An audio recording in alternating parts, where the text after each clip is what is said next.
Hey everyone, welcome back to the channel. Bobby Hams here with my review of Amazon's latest movie, Blow the Man Down.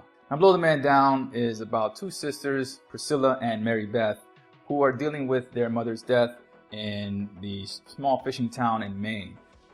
Their mother had recently passed, and Mary Beth doesn't want to be in the town anymore. She wants to head off and go to college. Priscilla, on the other hand, seems more like the responsible one, and she didn't want to stay there, but she likes the town, and she's going to continue the family business, which is a fish store. Now, in her desire to leave town as soon as possible, Mary Beth goes into a bar and meets a man, a very shady man, who eventually winds up dead by her hands. Now, Priscilla, being her sister, decides to help her out, and they dispose of the man's body using a knife from the fish store. Cops show up the next morning, and Priscilla realizes that she can't find the knife that was used the night before, which is very important because that knife has the store's name on the handle. So it's kind of like pointing in their direction if the cops find it. But meanwhile, there's another death that's linked to a local business that spurs a group of friends into action in order to shut this business down.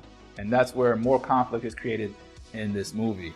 Now, Blow the Man Down is only about an hour and a half long. It's short in comparison to the movies that get released nowadays, where everything's mostly 2 hours or more. Blow the Man Down is more like the movies from the 1990s, in that most of those movies were an hour and a half long. You get in, tell your story, and you get out. And it's delivered in that same way.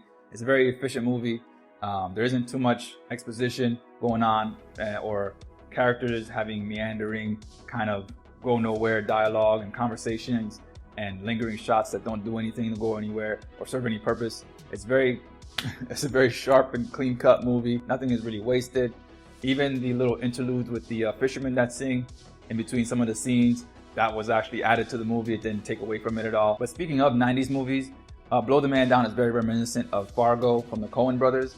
The snowy setting with the environment, and then the way the characters sort of interact with each other towards these really unforeseen circumstances. And of course, people making all the wrong choices at every opportunity. There were superb performances all around for the entire cast, but for me, Margot Martindale from Justified and The Americans, she definitely outshined and outclassed everyone else there. Annette O'Toole is there also from Smallville, but she's more of a side character, not really the main character. In relation to everyone else in the movie, Margot is the antagonist, and she pulls it off very well, I think.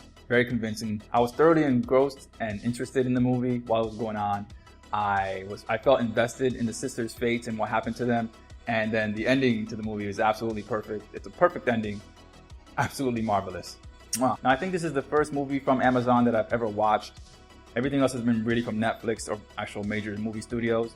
So if this is the type of quality that Amazon is going to put out, I'd say they have a very bright future in the feature film. But we'll see how that goes for their future projects. You never know, they might wind up getting Oscar nominations and a couple Oscar wins like Netflix has done recently. Well, that's going to do it for this review. Thanks a lot for watching. Like and subscribe if you'd like to like and subscribe to things. And I'll see you in the next video when I start a boy band with the Gorton's Fishermen.